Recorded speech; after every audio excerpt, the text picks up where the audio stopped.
Hi, and welcome to zipBoard. Are you tired of the back and forth confusion of text feedback? Introducing the all-new video recording tool by zipBoard.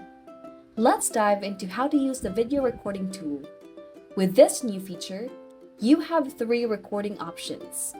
First, you can record the screen of a particular browser tab, or record an entire window capturing all tabs within it.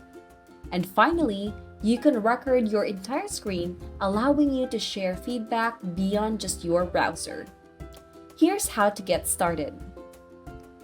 Log into zipBoard or create a new account if you don't have one already. Add a project and file. This is specific for PDF and SCORM, or skip this step if you've been invited as a collaborator. Next, click on Review on the file.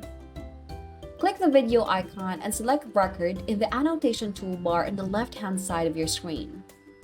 Choose your preferred recording option from the dialog box that opens on the right-hand side of your review page. Please do not forget to allow the usage of camera and microphone. If you choose only screen recording, you can simply start the recording. When you're done, pause or stop the recording using the icons provided.